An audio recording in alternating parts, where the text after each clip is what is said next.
Lección número 1. Tocaremos tres puntos muy importantes, que es la martirología, el Salvador y el Evangelio. La martirología es el estudio del pecado. Cuando ingresa en la humanidad el pecado, entonces aparece el Salvador. Hablaremos del hombre más extraordinario, del ser humano más extraordinario, Dios manifestado en carne, Jesucristo. Y la propagación del Evangelio, mediante la predicación del Evangelio, las buenas nuevas de salvación. Entonces ingresaremos tocando a manera de introducción acerca de la creación del hombre. El hombre es una creación diferente por tres puntos muy importantes. Por su naturaleza moral, porque fue creado con pureza y santidad absoluta y vestido con la justicia de Dios. Efesios 4, 22 al 24 nos insta que el Hijo de Dios en este tiempo debe de ser vestido con la justicia y santidad. Es el vestido que Adán perdió originalmente en el huerto de Edén. Por su naturaleza intelectual, se le dio la difícil tarea de nombrar a las criaturas, de dominar la tierra, de poblar la tierra con una nueva especie, la raza humana, sujetar la tierra para provecho del hombre mismo, tener dominio sobre la creación animal, cuidar del huerto, abstenerse de comer del fruto del árbol del bien y del mal. Eso implica conocimiento, libre albedrío para escoger la vida y la muerte, poder de decisión. Es decir, que el hombre no era como se nos ha venido enseñando a través de varios conceptos, que el hombre era un cavernícola que no sabía nada. Antes la Biblia declara que el hombre era muy inteligente, que el hombre se degradó a consecuencia del pecado, por su naturaleza corporal. Tenía un propósito en la omnipresencia de Dios. Dios mismo tomaría la figura del hombre para efectuar la redención. Creado sin pecado. Y vio Dios todo lo que había hecho, y he aquí que era bueno en gran manera, dice Génesis 1:31. Y según Génesis 2:17, Romanos 5, Adán fue creado inocente y sin conocimiento del pecado.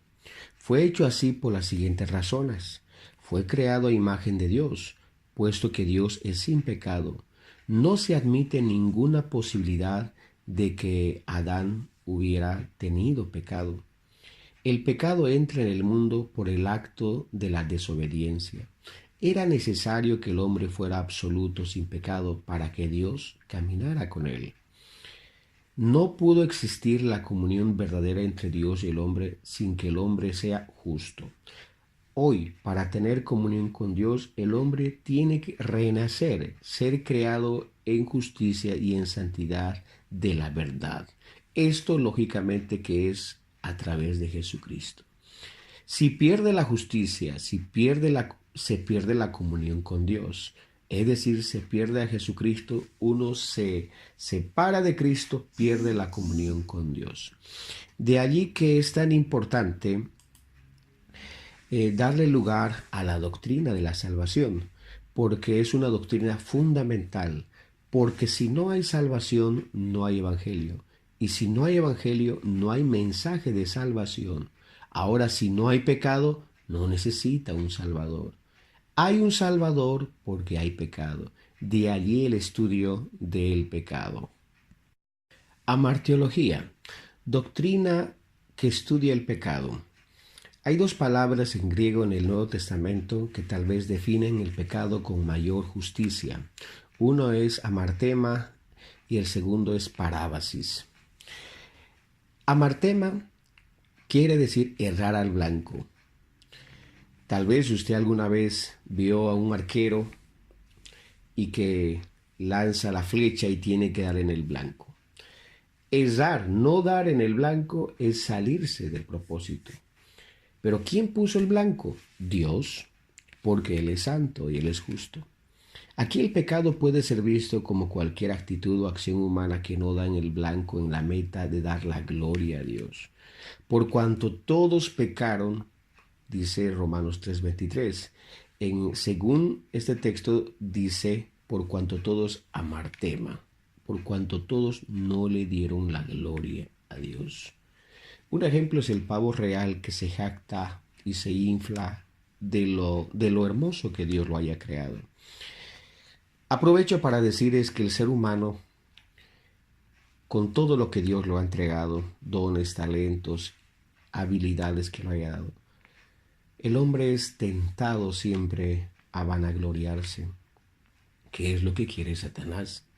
Y el hombre cuando se jacta está pecando. Cuando nuestro modelo es Cristo Jesús, nos enseña, nos invita a ser mansos y humildes. En la iglesia tienen que desaparecer los grandes y tienen que aparecer los humildes. Parábasis, traspasar una línea prohibida.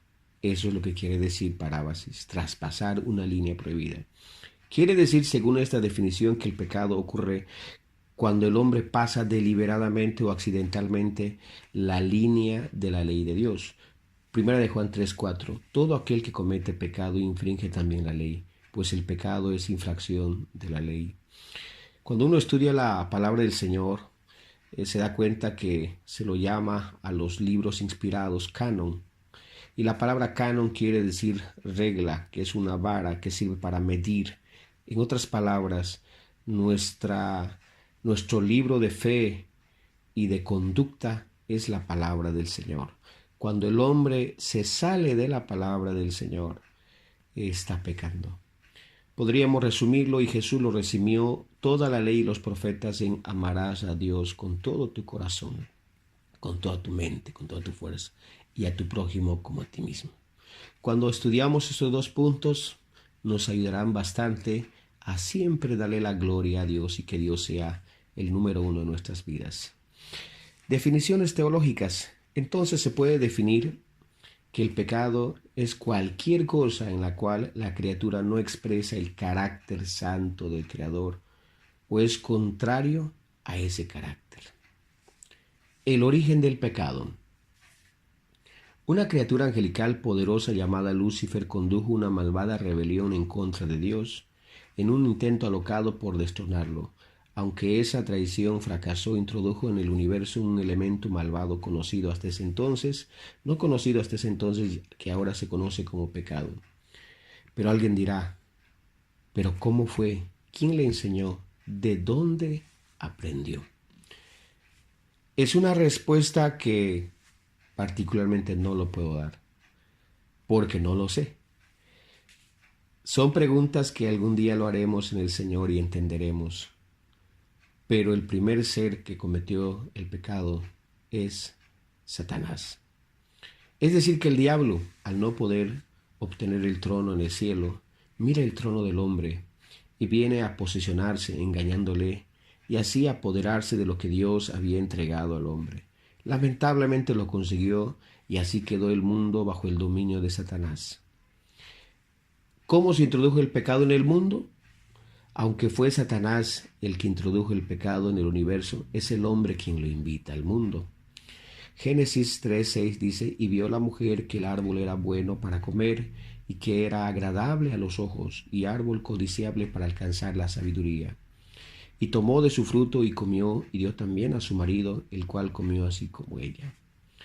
Es el ser humano que fue engañado, lógicamente, pero ellos buscaron, miraron, codiciaron, desearon. La mujer comió y lo dio a su marido. ¿Quién sabe? Aquí la gran pregunta es que muchos hacen, ¿quién pecó más? Adán o Eva. Ante todo fue el hombre. La mujer fue engañada, el hombre comió voluntariamente. No vamos a entrar en detalles, pero por eso Dios mismo le pidió cuentas al varón. Las consecuencias del pecado. Como es Lucifer el primer ser que pecó, así que hay consecuencias para él. Consecuencias inmediatas. Lucifer perdió lo que es toda su envidiable posición como querubín ungido en el cielo, según Ezequiel 28:14, y se convirtió en el dragón, la serpiente, la bestia. Las consecuencias futuras para él. Un día el diablo será arrojado para siempre al lago de fuego que Dios ha preparado para ese ser como un castigo que es su cárcel, según Mateo 25:41. Cabe aclarar que el infierno no ha sido creado para el ser humano, sino es para Satanás y sus demonios. Pero Satanás, que es un ser envidioso, maligno, quiere arrastrarse a la gente haciéndoles pecar. Consecuencias para el hombre. Cuando Adán abrió la puerta del pecado, dos criminales viciosos entraron en él. Le viene la muerte física y la muerte espiritual.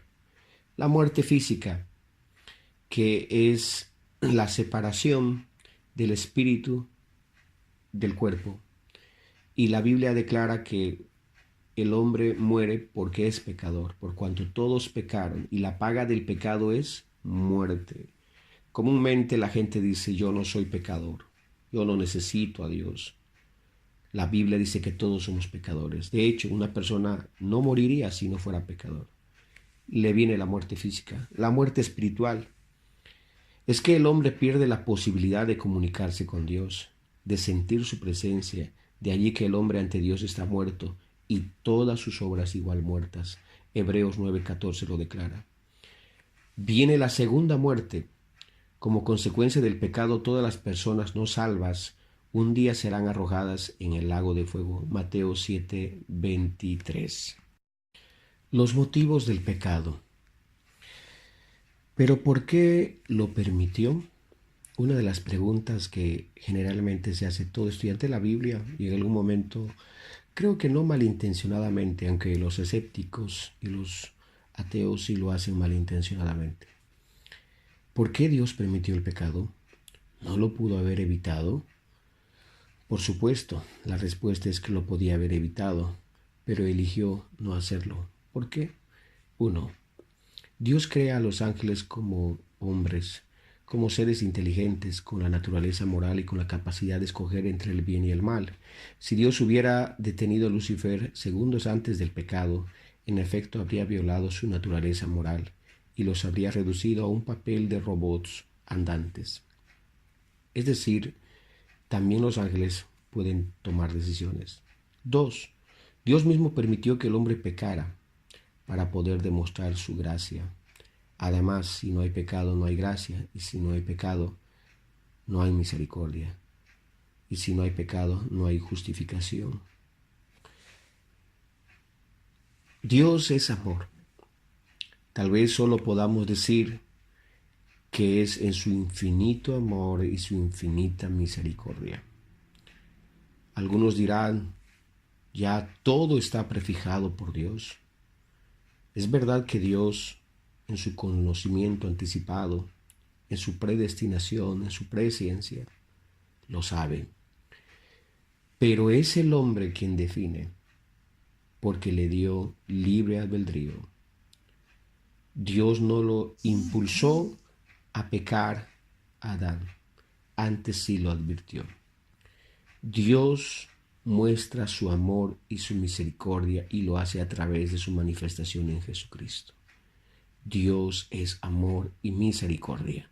Esos son puntos muy importantes que no se nos debe olvidar en relación a lo que es Dios. La desobediencia del hombre.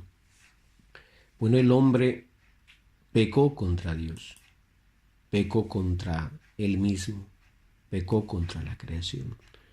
La responsabilidad de Adán.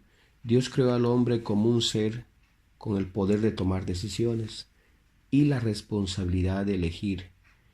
Dios deseaba que la comunión con sus criaturas se diera libremente. No puede existir comunión verdadera si uno es forzado. Es preciso dar libremente la comunión. Por eso Dios creó al hombre con libre albedrío, con la capacidad de escoger entre el bien y el mal. Consecuencias de la caída del hombre. Una vez que el hombre peca o cae de la gracia de Dios, la tierra es maldita. Cae en un estado de maldición. En términos más claros, la tierra tiene un cáncer y ese cáncer lo va a destruir. Ahora, a causa del pecado, el hombre se ve obligado a ganar el dominio por el esfuerzo humano. La tierra llegó a ser maldecida, espinos y cardos te producirá. Y tendría que vivir con las provisiones de la tierra por medio del trabajo arduo. La tierra está bajo maldición y cada vez se vuelve más duro. Podemos ver eso que la tierra no da los mismos frutos, las aguas están cada vez más contaminadas, el oxígeno, el aire, en sí la tierra está para morir. De allí que la visión, la idea de todo creyente debe ser siempre anhelar la vida eterna. Otra consecuencia fue la familia humana entera cayó. Adán representaba la raza humana. Por esta razón toda mujer y todo hombre a causa del pecado de Adán perdería esta misma comunión, excepto Jesucristo, quien no fue engendrado por un varón, sino que fue, por decirlo así, el segundo Adán, aunque no es textual, que fue creado, es decir, en la concepción virginal de María por obra del Espíritu Santo. La mujer habría de sufrir el parto, es otra consecuencia del pecado. Este sería el juicio dado por Dios a la mujer, habría de ser subyugada por el hombre, es decir, el machismo iba a sí o sí acrecentar y de dar a luz con el sufrimiento y de mucho dolor. Bueno, alguno dirá, algún estudiante, entonces el machismo está aprobado. En el pecado sí, pero cuando el creyente se convierte a Dios, vuelve al primero, a lo que perdió Adán, es decir, a esa relación íntima de trato, de amor, de ternura, de comprensión entre el hombre y la mujer. Por eso es tan hermoso el nacer de nuevo, el tener un encuentro con Cristo. El Salvador. El hombre necesita un Salvador. Puesto que el hombre está muerto espiritualmente, no puede salvarse a sí mismo. Necesita el Salvador que le hará justo, le dará vida espiritual y le restaurará la comunión con Dios. Lo anterior se debe a que el hombre está muerto espiritualmente, puesto que el hombre es pecador. Sus pecados necesitan ser expiados, porque la muerte resulta del pecado. La única manera de expiar el pecado es por la muerte.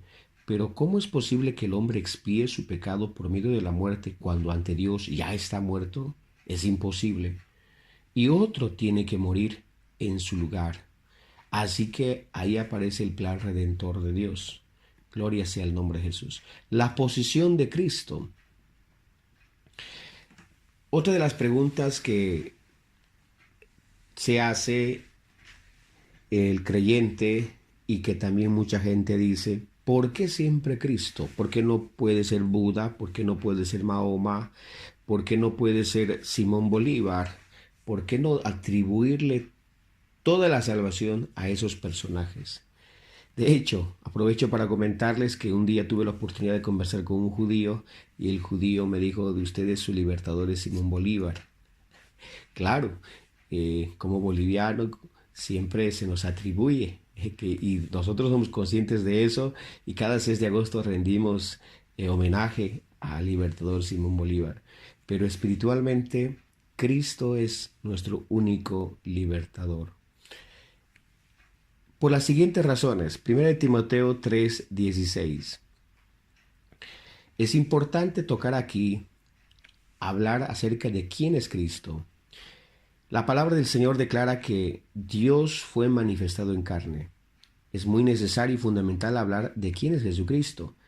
Sencillo, Jesucristo es Dios mismo en forma de hombre. Dios se manifestó en carne. Dios no tiene cuerpo. Dios no tiene sangre y por lo tanto alguien debía de morir y derramar su sangre.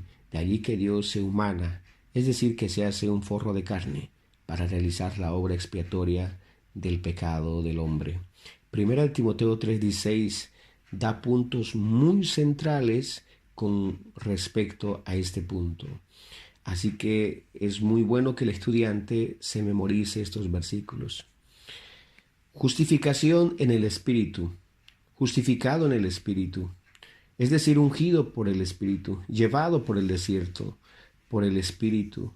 En su muerte fue ofrecida por el Espíritu, es decir, toda la vida de Jesús fue justificado por el Espíritu. Es decir, quien lo certifica que Jesús era santo, puro, sin pecado, porque el Espíritu Santo en ningún momento se apartó de él, precisamente es porque él era el Salvador y sin pecado. Declarado sin pecado. En varias partes de la Biblia dice que este es mi Hijo amado. ¿Por qué era amado? Porque era obediente, porque era sin pecado. Mateo 1:4 lo declara. El mismo diablo dijo, tú eres el santo de Dios. Pilatos dijo, no hallo en él ningún delito. El centurión dijo, verdaderamente este hombre era justo. El ladrón en la cruz dijo, mas este ningún mal ha hecho. Los ángeles le dijeron a él que él iba a ser, que él sería santo, y lo adoraron. Los apóstoles y todos dieron testimonio de que no había pecado en él. Así que declarado sin pecado. Si hubo en la tierra un hombre que nunca tuvo pecado, que fue tentado en todo, pero sin pecado, ese es Jesús. Visto de los ángeles tenían un vivo interés de ver a su Creador. También lo adoraron y lo sirvieron. Cuando fue tentado en San Mateo capítulo 4, ellos vinieron y lo adoraron. Solamente se adora a Dios, solamente se le sirve al Santo. Así que dieron testimonio. Predicado a los gentiles. Ahora la predicación no queda restringida a una élite como Israel, sino que se abre un espacio para todos los gentiles. Cuando estudiamos la palabra del Señor, la predicación del Evangelio fue Jerusalén, Judea, Samaria y hasta lo último de la tierra.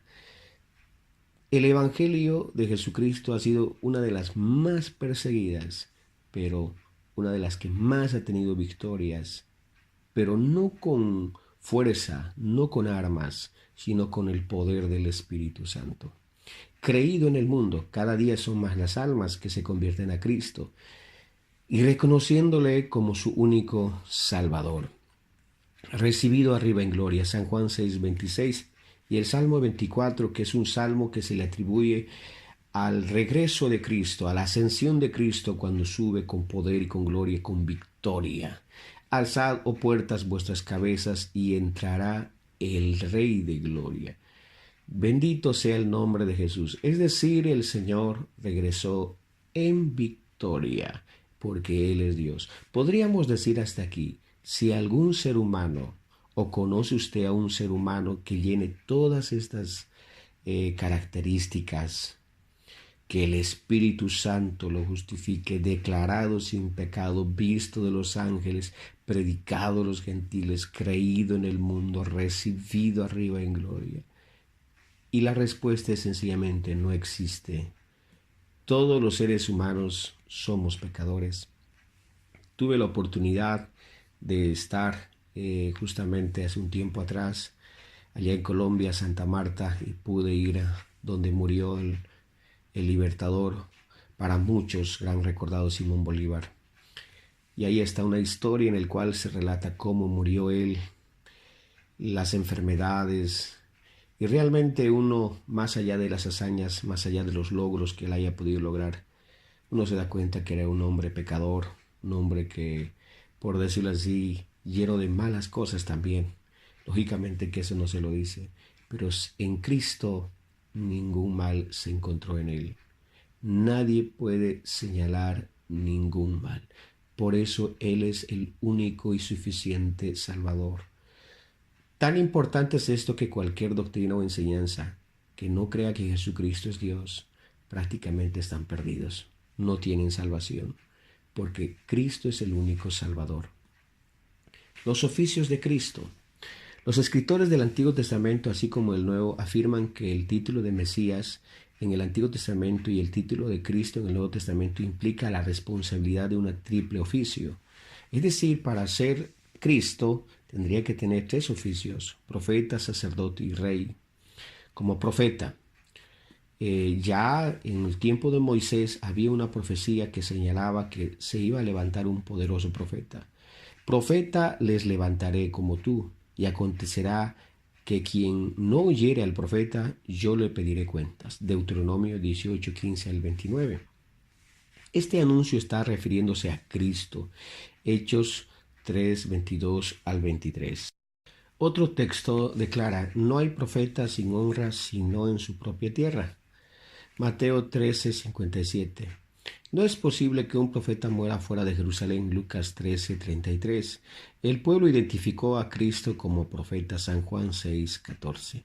Así que todos estos versículos señalan que Jesucristo específicamente tuvo el oficio de profeta, de sacerdote. Estaba escrito que el Mesías había de ser un sacerdote según el orden de Melquisedec. Salmo 110:4 así lo declara. Por esta razón Israel debió haber prestado atención a un sacerdote diferente y no levítico, por la línea de Aarón, que estaban acostumbrados a tener justamente por esa línea. En la ley se prescribía la pública consagración a la edad de 30 años. Números 4.3 identificaba la forma precisa que debía llevarse a cabo. Números 8.7. Su nombramiento de Cristo, Cristo se atribuyó el nombramiento de sacerdote, justamente ya estaba profetizado según Salmos 110. Nombramiento fue realizado en el bautismo, Mateo 3.17, confirmado en la transfiguración, Mateo 17, ratificado en Hebreos 5, 1 al 5. Su duración es eterna. Tú eres sacerdote para siempre según la orden de Melquisedec. Él es el rey. Cristo en su oficio como rey profetizado. Zacarías 9:9. La visitación de su rey. Isaías 9, 6 al 7. Cuando nos habla del niño, hijo nos es dado, y el principado sobre su hombro, y se llamará su nombre admirable, consejero, Dios fuerte, Padre eterno y príncipe de paz. Lucas 1:31. En su nacimiento, en su ministerio, murió como rey y vendrá como rey. Cuando uno hace un estudio minucioso acerca de la vida, incluso en su humanidad de Jesús, se da cuenta que Jesús realmente era un príncipe. Es decir, si alguien podía exigir el trono en ese entonces cuando Herodes estaba, quien podía recuperar era Jesucristo, porque él era descendiente del rey David por parte de María y por parte de José. Eso cada estudiante lo puede realizar haciendo un análisis según la genealogía que presenta Mateo, según Mateo y según Lucas. Cristo es el Rey profetizado. Gloria sea el nombre de Jesucristo. Así que hemos definido quién es Jesucristo. Es Dios manifestado en carne. Es el que vino a cumplir todas las profecías, se cumplieron en él. El Evangelio. Etimológicamente la palabra evangelio proviene del latín evangelium, que quiere decir buena nueva, que a su vez se deriva del griego eu, que quiere decir bien, y angelion o ángel, que quiere decir mensajero. El evangelio es buenas nuevas de salvación, Lucas 2, 10 al 12. Pero el ángel le dijo: no tengan miedo. Miren que les traigo buenas noticias que serán motivo de mucha alegría para todo el pueblo. Hoy les ha nacido en la ciudad de David un Salvador, que es Cristo el Señor. Facetas del Evangelio. Existe un solo Evangelio. Aunque comúnmente decimos los 4 Evangelios, Mateo, Marcos, Lucas y Juan, pero cuando uno estudia la Biblia se da cuenta, según la historia y la formación de la Biblia, que existe un solo Evangelio. En realidad es el Evangelio según Mateo, el Evangelio según Marcos, según Lucas y según Juan. Y todos presentan la más grande noticia: Jesucristo, su vida, muerte, resurrección de Jesucristo, su ministerio. El Evangelio en sí, si se pudiera resumir, es eso. Títulos referidos al Evangelio. Se lo llama el Evangelio de la gracia de Dios, es decir, del regalo de Dios. El Evangelio eterno, que será predicado esto en los habitantes de la tierra cerca del fin de la gran tribulación. Pablo lo dice mi evangelio. También dice no hay otro evangelio. Gálatas 1:6. Características del evangelio. Pablo, siervo de Jesucristo, llamado a ser apóstol y apartado para el evangelio de Dios, que él había prometido a sus profetas en las Sagradas Escrituras. Es decir, las características del evangelio, su procedencia del evangelio no es terrenal, sino celestial. Viene directamente de Dios. Algunos han pensado a través de la historia y muchos se han opuesto a la predicación del Evangelio, pensando que esto era solamente una emoción o una mera doctrina de cualquier hombre. Y han tratado de querer apagar y de querer que el Evangelio no se predique más, pero no han podido. Todo esfuerzo ha sido inútil, porque esto viene del cielo. Por eso dice la palabra del Señor, y las puertas del Hades no prevalecerán contra ella. El Evangelio es una ordenanza, es algo que viene del cielo. La esencia del Evangelio, esto es muy importante, la esencia del Evangelio. O sea, la esencia de la buena nueva es anunciar al Señor Jesucristo, su manifestación en carne, en su vida, en sus enseñanzas, su muerte en la cruz del Calvario, su resurrección de entre los muertos. El Evangelio, no cabe duda que es el mensaje solamente de Jesucristo. Qué triste es en este tiempo escuchar que hay evangelio de prosperidad, evangelio de sanación y evangelio de toda índole. El verdadero evangelio es presentar a Cristo. Que de nuestros púlpitos el nombre, la vida, la muerte, la resurrección de Cristo no falte. Eso es lo que trae salvación y lo que trae confianza al hombre perdido. El objetivo del Evangelio es que lleguemos a ser de Jesucristo, que lleguemos a ser santos, que lleguemos a estar en paz con Dios. Este objetivo no se limita a un grupo reducido de personas, sino que es para todas las naciones, que el alcance, que el Evangelio es para toda la humanidad. La predicación del Evangelio, gloria sea el nombre de Jesús. Hay 3 llaves que se le da, o las llaves del Evangelio. A ti te daré las llaves del reino de los cielos, y todo lo que atares en la tierra será atado en los cielos, y todo lo que desatares en la tierra será desatado en los cielos. San Mateo 16:19. Las llaves que se mencionan aquí son las llaves del Evangelio. A Pedro le fue confiada la predicación del Evangelio, el cual abrirá la puerta de la salvación para los perdidos. Él la utilizó en las 3 ocasiones. En Jerusalén con los judíos, Hechos 2:38. ¿En qué consistían esas llaves? Consistía en el mensaje del anuncio de la muerte, la sepultura y la resurrección de Jesucristo. Que para ser salvos es necesario identificarse con Cristo en su muerte, en su sepultura y en su resurrección. Todo esto justamente se enlaza espiritualmente así. En la predicación de Pedro fue muerte, sepultura y resurrección. La muerte representa al arrepentimiento, sepultura al bautismo en el nombre de Jesucristo y resurrección el bautismo del Espíritu Santo. Estos 3 puntos predicó Pedro y a consecuencia de la predicación de la muerte, sepultura y resurrección, ¿qué hubo?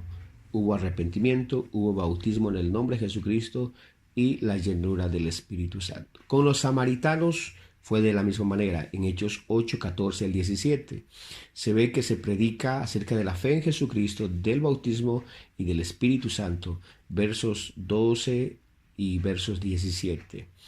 Para con los gentiles, en Hechos capítulo 10, versos 4, también se habla cómo el Evangelio llega por primera vez a Cornelio, que era un centurión de la compañía llamada la Italiana.